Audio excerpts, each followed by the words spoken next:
Welcome back to another edition of the Unreasonable Odds podcast. I'm Steve Buchanan, along with my co-host Julian Edlow, coming off probably the greatest weekend in football playoff history. Can we go that far? Can we take it that far? I think we can take it that far. I would say it is. All three of the first games end with walk-off field goals for the road teams, the underdogs. All game-winning field goals on the last play.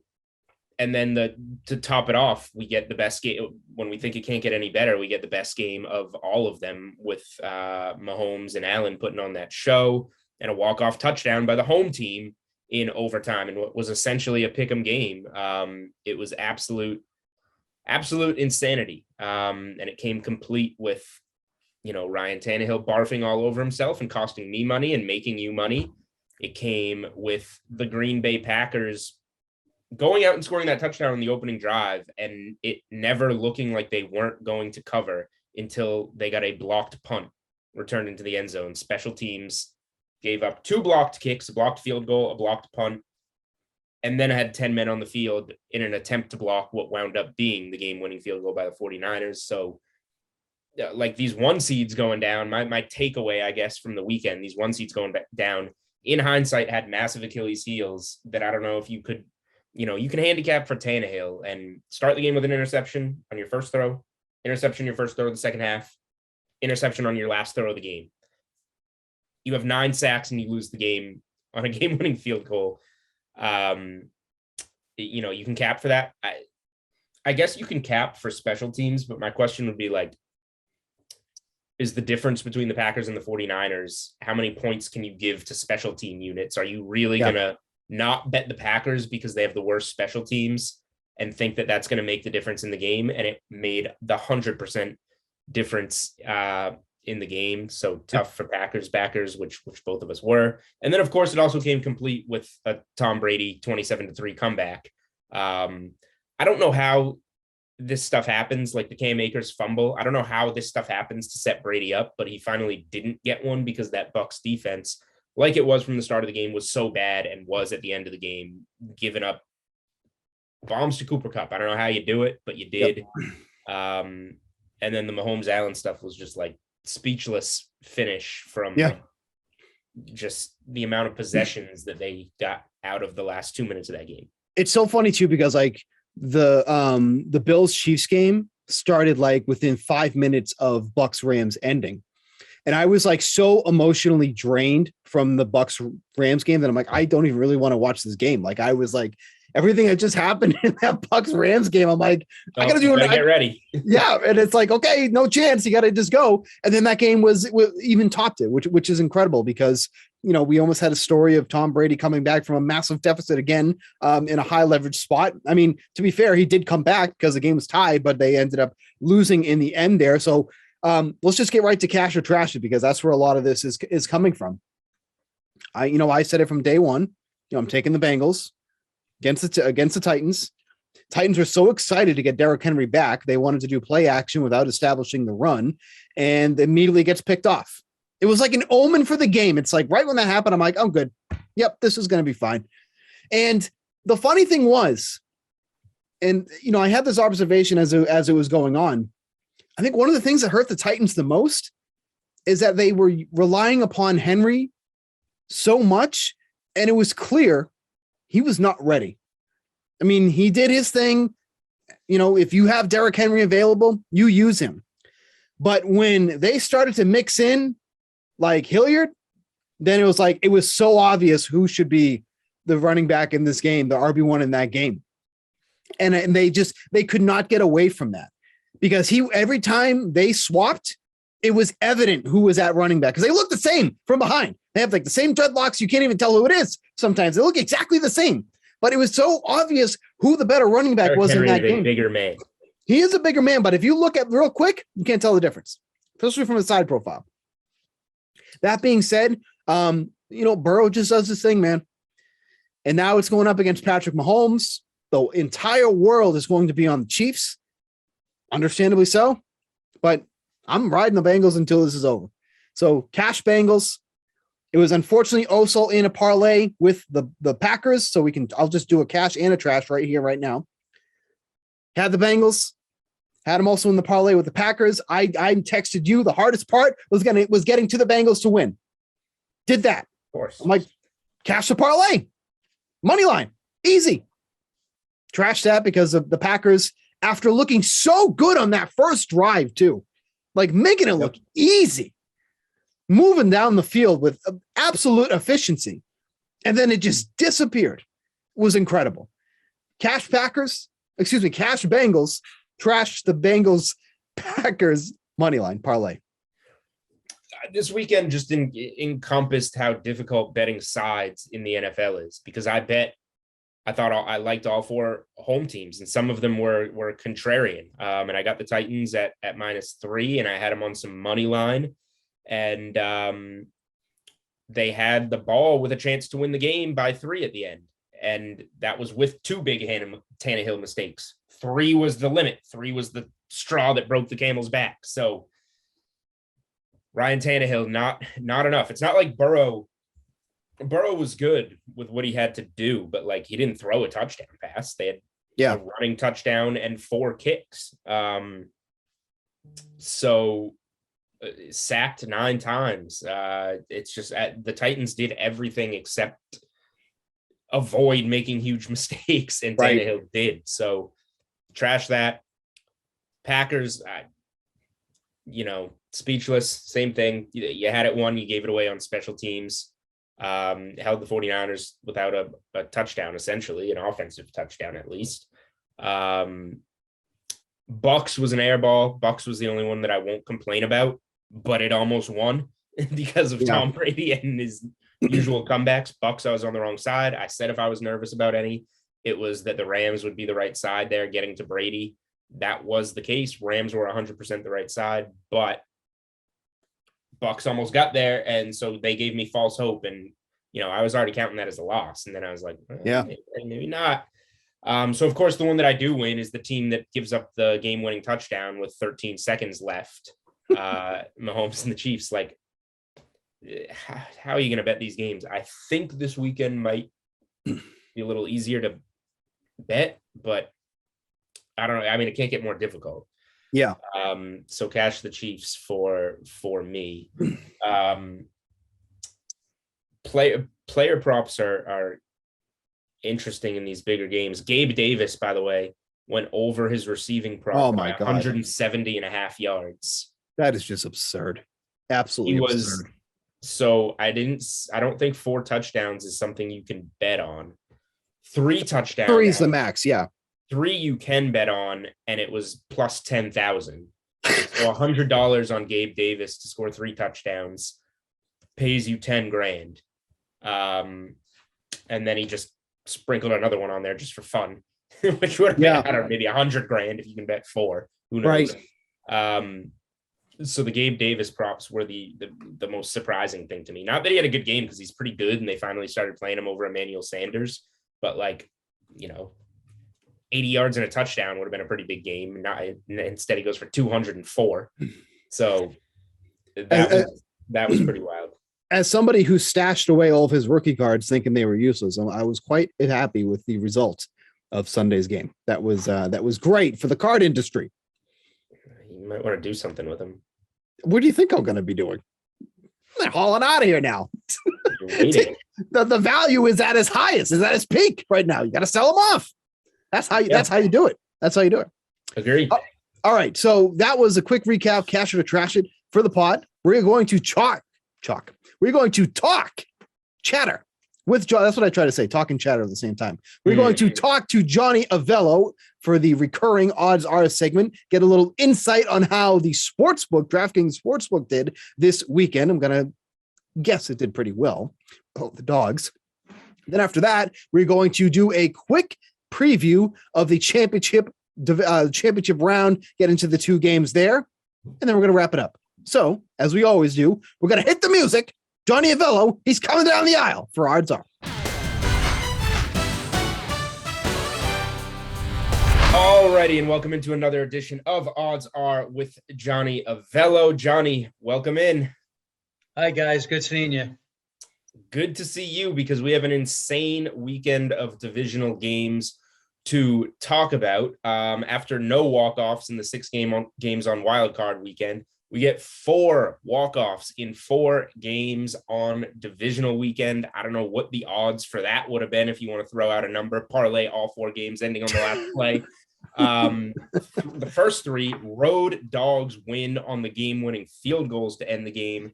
Then Mahomes and Allen put on that show for us in Chiefs Bills, with Mahomes getting it back with 13 seconds, still finding a way to win that game. Just go game for game for us here, I guess, and let us know how DK Sportsbook did on each of these insane divisional games. Yeah, let's rehash. Saturday, 49ers at the Packers. Massive handle, and the game that had the most tickets written on it of all the 4. The majority of those tickets were on the Packers for both side and money line, and ended up being a huge win for the house. The Bengals at the Titans. That handle was also very large, but not as big as the early game.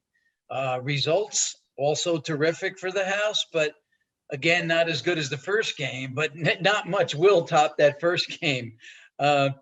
Sunday, the Rams at the Bucks. That was bet similarly to the Titans game as far as the handle, but they were the choice on the money line, and therefore that game, and when I say they were, the Rams, that ended up to be a negative territory for us. And then the Bills at the Chiefs, biggest handle for a single game for the entire weekend. We weren't in a particularly great spot on that game. There was plenty of Bills money line play, but there was also a tidy sum on the Chiefs laying the 1.5. So that result wasn't all that favorable either. But you take the 2 days combined, it was excellent for us. So how was the handle on the parlays and the teasers for these games with such short favorites? It made it tougher to really link some of these pieces together. Packers were most likely the most popular money line piece, I would assume. I fell into that trap myself, as I'm sure many of our listeners did as well. Did people put multiple, Julian too, did people put multiple legs together as much as usual, or just kind of bet these games straight up more than they usually do? There was certainly the bulk of the money was on straights and money line bets and totals, but there were certainly some bettors that parlayed these games on the alternative lines through key numbers. For traditional teasers, all sides won except for the Packers, but of course they were the kingpin on most of those bets. But money line parlays on all dogs, that was about as popular a choice that I've ever seen on a divisional round. All 4 teamers, a 4-teamer, if you played all 4 dogs, was going to pay about 40-45 to 1. And a lot of people needed that last section to come through for them. They felt pretty confident with 13 seconds to go, but you never can feel that confident in the NFL, can you? Wow. Yeah, I didn't even think about that 4-team underdog parlay that some would say was literally decided by a coin flip. So, I mean, the Packers forgot to handicap for the 49ers not scoring an offensive touchdown, and the Packers giving away 10 points on kicks, but silly me. The people that were capping this Bills and Chiefs game, there were times during that game, or let's speak about the games in general. Was live betting this weekend, did you notice that becoming any more popular than it normally is, or just because there's more eyes on the game? And just the unique example that we can use is the 13 seconds. I didn't get to see. I don't know if DK Sportsbook offered a live line at that point after the Bills' last touchdown, but I did see across the industry there were some 22 to 1 tickets on Chiefs money line with 13 seconds left, just taking them live that got through, which is wild. There were some bets on that, and remember the Chiefs had 3 timeouts. So that certainly helped. And they designed 2 plays that were just brilliant to get him in position. Live wagering was about as robust as ever. And how about this particular bet, guys? I'll share with you. There was about 4.5 minutes to go in the Bucks game. And you'll remember this. Bucks had just given up the ball. We're losing by 14. It kind of looked hopeless at that point. So one of our users laid $604,000 to win 46,000. And the price on that is minus 1,300, 1 to 13. And we all know the rest of the story on that one. But that one personally, if that was my bet, that would have caused me to have cardiac arrest. That's a stressful one. Yeah, unbelievable. What were some of the most bet player props from the weekend? You know, like Patrick Mahomes went over his rushing yards in the first quarter. I'm sure that was a popular one there. Which player props cashed people out the most this weekend? Well, let's see. On Saturday, you had A.J. Dillon, first TD score, 11-1. Wow. Henry, first TD score, plus 450. Joe Mixon over 21.5 yards.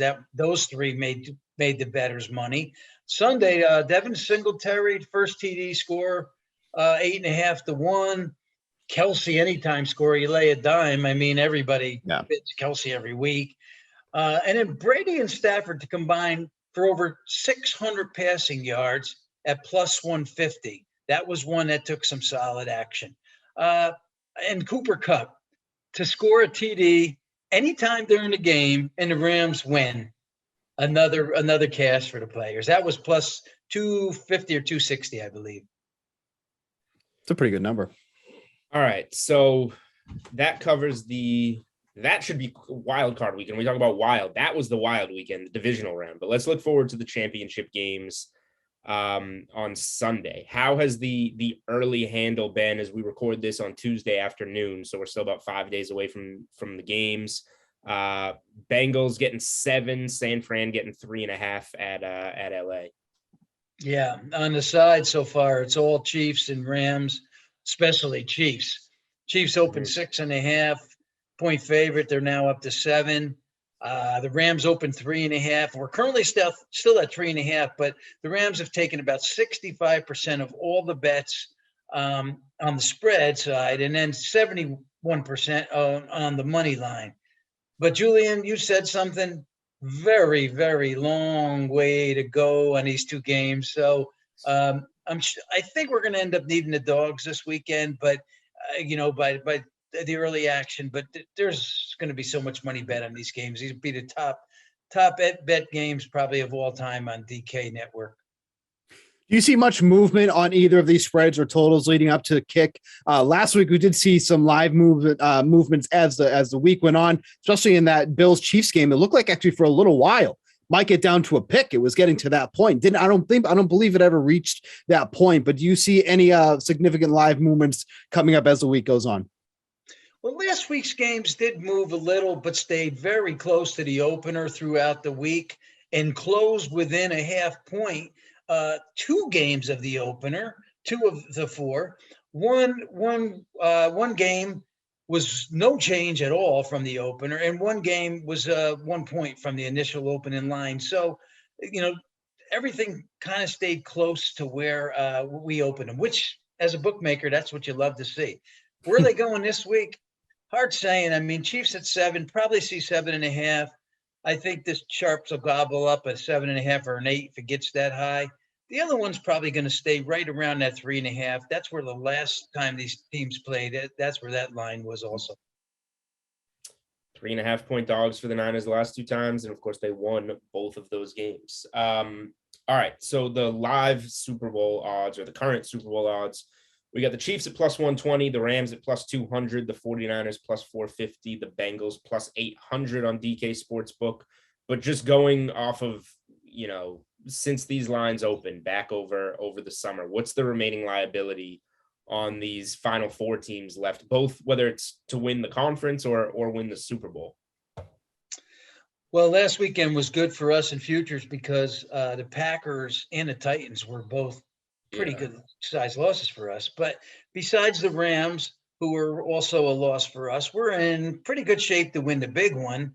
And we're also in positive territory on the conference future. So I like where we are right now with 4 teams remaining. I'm sure the Bucks going out was good for you guys too, as well. Yeah. Bucks always been grabbing that Super Bowl money, and they have been for the last 3 years. Yep. All right. Well, Bengals, Is there anything this is off the top of your head? All my good questions always come. I don't send them to you. They come off the top of my head. Is there anything big out there Bengals wise? Like, because they were, I saw a ticket on them. They were like 200 to 1 or something to win the Super Bowl, weren't they? Yeah, there's some tickets out there with them. Some people got some pretty good size payoffs, but there hasn't been any one huge big bet on them, Right. to put us in a negative spot. So yeah, and there should be big bets out on them. I mean, when you saw that in the middle of the season, were they going to get there? Weren't they not? The odds needed to be high. Hey, and that's what foresight's all about, guys. Yep. Yeah, the reality is if you pay out one big Bengals ticket, you're also not paying anybody for the Chiefs, and everybody has the Chiefs to win the AFC and the Super Bowl. So some give and take. All right, that's odds are with Johnny Avello. Let's see how these championship games play out. And then the next time we talk to you, we'll be talking Super Bowl spreads, Super Bowl props, all types of, I'm sure, wild stuff that you guys will have on the board. Been doing a great job so far. The Titans game won cash. The Jamar Chase, Higgins, Julio, AJ Brown, all over 50 yards. I said Julio was going to mess that one up. Plus 500, it got there. So these creative props coming out on DK Sportsbook, actually making bettors a little bit of money here and there. Johnny, thank you so much. And we will talk to you next week or sometime before the Super Bowl. We'll figure that out. Okay, guys. Thanks a lot. Thanks, Johnny.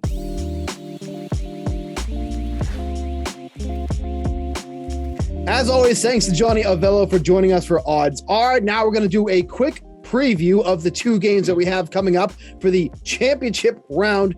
Bengals at Chiefs, Niners at Rams. One of these teams should not be here, but the Niners are here and they're playing the Rams so they can get smoked. But I think a lot of the eyes are going to be on that first game at 3:00. Bengals at Chiefs. Chiefs are currently, as we record this Tuesday afternoon, 7-point favorites. Over under in this game, 54.5.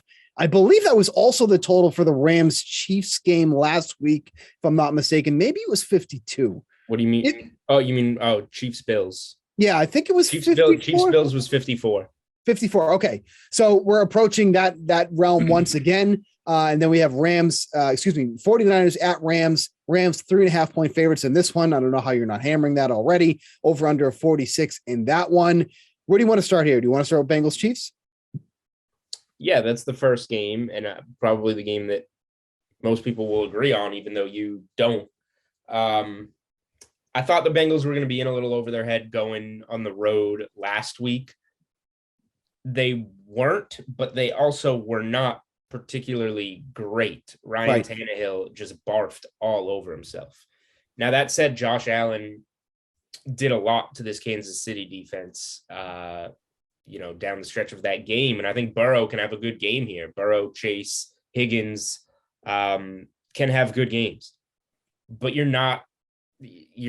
this moment's going to be too big for them. That you're not taking down Mahomes and the Chiefs at Arrowhead. It's just not going to happen. The Bills, it's like all those NBA teams kind of, and maybe I'm just not thinking of that good of an NFL example, but like the Bulls that kept losing to the Pistons before they broke through. The Pistons were losing to the Celtics before they broke through and got their title. Like, that's what the Bills are struggling with right now with Mahomes and the Chiefs. Didn't happen last year. They built everything to come back and do it. They got so close and could. Maybe next year is their year. There's no way that Burrow, with the Bengals winning their first playoff game since 91, are going to just step in and just do it. It's going to take some pain. It's going to take some learning. It's going to take some losses. Not to mention the Chiefs are just better. Also, they're going to be better in this game, and Mahomes is going to make more plays than Burrow, and I think the defense is going to be a little better. If Kansas City gets pressure, 9 sacks. Burrow got sacked 9 times. If Kansas City gets pressure, I think this one has blowout potential. Honestly, wow. So I'm fine laying the 7, and I will use them as a teaser leg. Yeah, we'll get to the next game. So, once upon a time, back in week 17, these two teams met. Bengals came away with a victory, 34-31. Good. Chiefs bounce back. Burrow threw the ball 39 times. He completed 30 of those for 446 yards and 4 touchdowns. Julian, why did that happen? Well, let me let you in on something. The Chiefs love to run man coverage.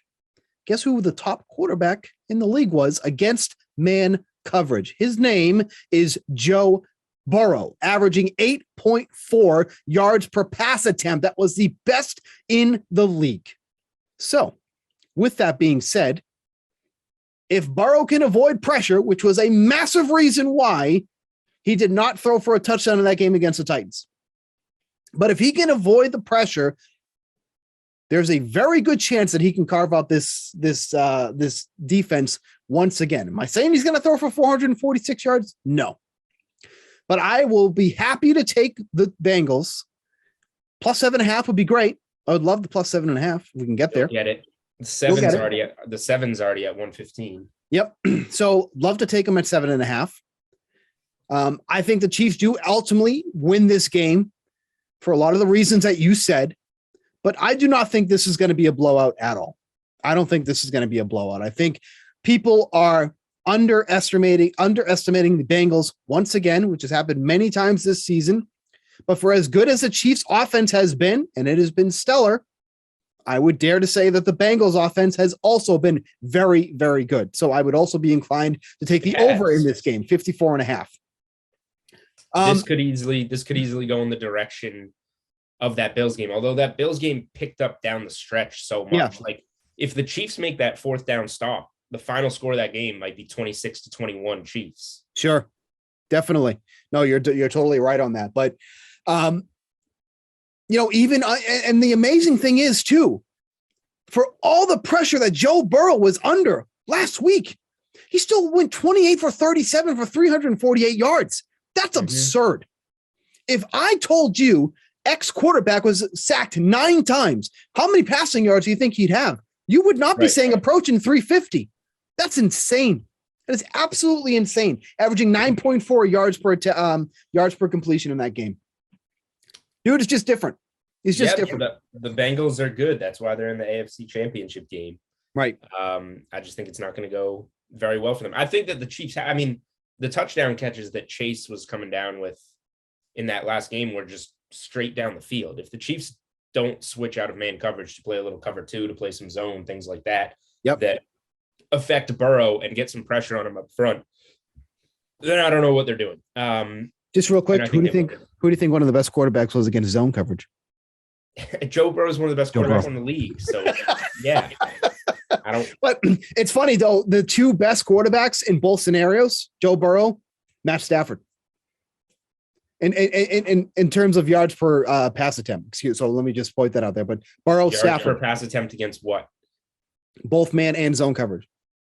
They're the top 2 against both. Yep. Wow. Okay, so they just average the most yards per attempt. Doesn't matter what kind of defense you're playing. Well, that will be your Super Bowl matchup.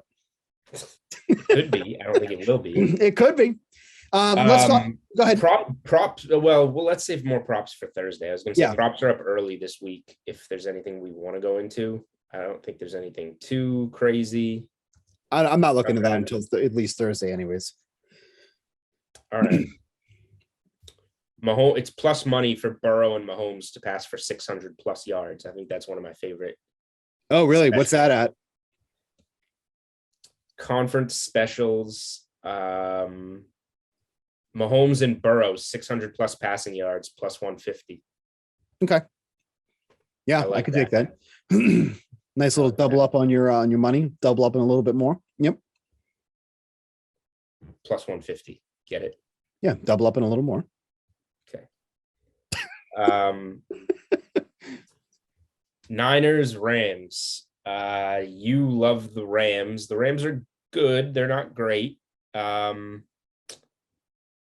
Niners have the Rams number, and eventually here we go. The Rams are going to bounce back. 6 in a row, I think, now for the Niners. They won both games, as we mentioned. One in overtime on the road, one blowout fashion at home on Monday Night Football.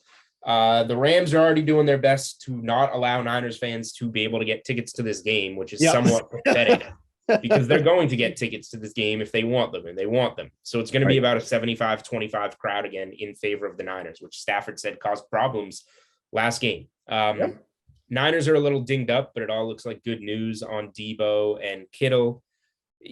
I thought it was going to end last week against the Packers, and they didn't really do anything. It was just the lack of special teams by the Packers that got them there. But I can't, you also have to get to a place where just because they should have lost last week, it doesn't mean you have to go against them this week. Yeah. The matchup this week sets up much better. And we've seen it play out on the field. Yep. I think the Niners are going to run it down the Rams' throat and, take control of this game. I lean Niners with the 3.5. I lean Niners money line. I think we're going to get a rematch of the Super Bowl from 2 years ago. I don't think I'm going to play either of those things. I think that all I'm going to do is have the Chiefs. Basically, if there's an NBA favorite I like, so we're recording this on Tuesday, I'll give you a Tuesday play potentially. I don't know what this will come out at because it went off the board, but everyone's out for the Pelicans. 76ers money line, Chiefs money line, that's probably not quite enough. But throughout the week, when I see spots that I like in the NBA or college basketball, I'm going to take them and put them with the Chiefs. Yep. So that I just get there. I know I said lay the points, but I think I'm going to get there Sunday and not need the points and just need Kansas City to win. The only other thing that I'll do, I think, is tease Kansas City and San Francisco. So I'm going to have Kansas City to win, San Francisco plus 9.5.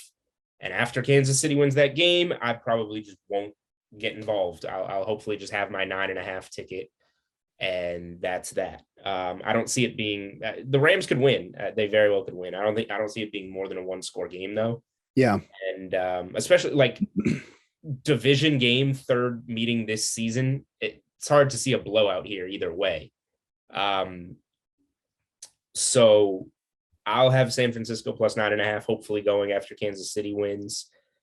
And what's my other point there going to be? I don't even remember, but that's what I'm going to have. So I like the Rams. I'll be all over. If I did have plus 9.5 and the Niners were to score first, if it ever got to the pick'em range, that's when I would consider the Rams and middling my 9.5 and pick them. Sure. Of course, this all hinges on Kansas City winning, otherwise the ticket's done. But yeah. So I'm going to be on the Rams. The pass rush that they showed last week against Tom Brady, and that's how you beat Tom Brady. You get him, under pressure, and that's all we saw last game. How do you not do that against Jimmy Garoppolo, who's dealing with a number of injuries? How bad he was looking, even with a clean pocket against the Packers. If we're being honest, the way for the Packers to have won that game was to just catch one of those 5 pick sixes that he basically threw, right? Yep. So he got away with that against the Packers. Not going to get away with it with this secondary. Not with the Rams. That ain't going to happen. The Rams secondary might not be good. So I will say the front is, but I will say that if we're comparing the offenses, even with them being banged up, you're going to have a much more difficult time defending against the Bucks than you are the 49ers, right? Because Deebo Samuel's he's not really getting the targets. He's being more used as a running back. So then it's kind of down to Brendan Ayuk, George Kittle, who's really been quiet for a month now. Yeah. No, I agree. I agree with that in theory, but the reason that blitzing the Bucks was going to work is because the offensive line was down maybe their best player and another key guy dinged up. Yep. Whereas one of the strengths of the Niners is that offensive line, which is why most of all, they're going to try not to wasn't it the Packers NFC Championship game, Niners Packers, where Jimmy G threw the ball 8 times or whatever it was? I think it was. Yeah. It was single digit passing offense. Ideally, that's what the Niners want to do. They're not going to be able to get away with that, but I'm just saying when they do need to pass, he should be protected. So he still could make the mistakes because he's not as good of a quarterback, but I don't know if the pressure will be there like it was on Brady. It's my point. No, I mean, the pressure on Brady was just absurd. And I forgot to pull the numbers of how much he was under pressure. If I had a guess, it would be north of 55. Like, I would not be surprised if he was under pressure on 60% of his dropbacks. Either way, I'm on the Rams this week. I'm happy to take them at 3.5. I think they're going to win by over a touchdown in this one. So might even do an alternate line once again, going with the Rams maybe at 6.5 at this point, get a different number. If there's one prop that I'm already somewhat interested in, first touchdown score, Rams defense, 35-1. First touchdown Big score. number. That's a huge number. That's a big number for first touchdown score for a defense that can a Garoppolo interception. Yeah. That's a big number, 35-1. I like that a lot. It's not an awful number. No, not an awful number. And again, this is not a big play. This is like a quarter of a unit play if you want to do that, but that's a big number for a quarterback that is definitely liable to turn it over, and a defense that can make that happen. So love that Rams defense first touchdown score 35-1, something to consider as the props continue to come out here. Like you mentioned, they are out a lot already, but we'll dive into that more with the guests on Thursday and get into that.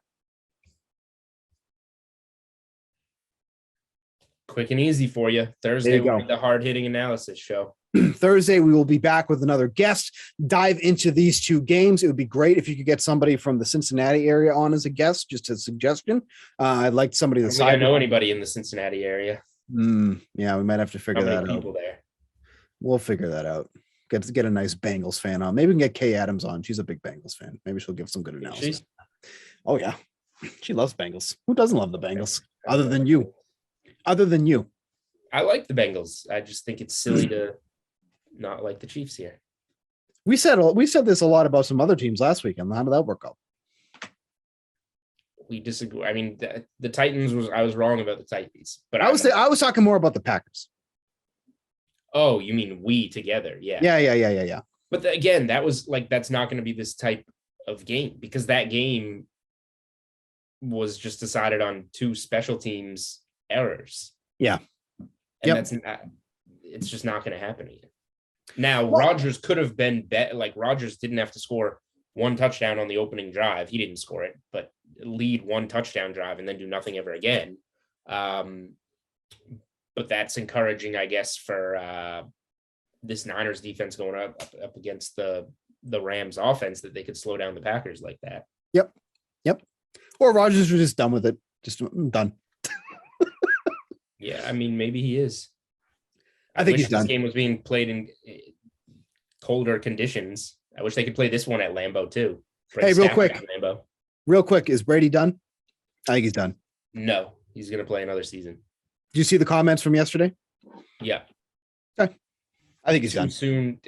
I think he's getting heavy pressure from his family to not play, which would be the reason to not play. Right.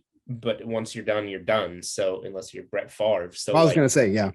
Yep. So I think that he's dealing with like the day after, all the pressure from the family, and then it's going to start to come around again, and it's going to be an agreement for one more, no matter what happens. Yep. That's fair. Take. Okay, that's going to do it for this edition of the Unreasonable Odds podcast. As always, we'll be back next week on Thursday with a guest to be this week on Thursday. Yep. Not next week. We'll be back this week. Oh, okay. Yeah. I mean, Thursday. When it's we'll Thursday, also be back next week. Yeah. When it's Thursday, a pod drops. So just this week, next week, week after, whatever. We'll be here on Thursday to go over the championship games for this week. For Julian Edlow, I'm Steve Buchanan. Talk to you on Thursday. But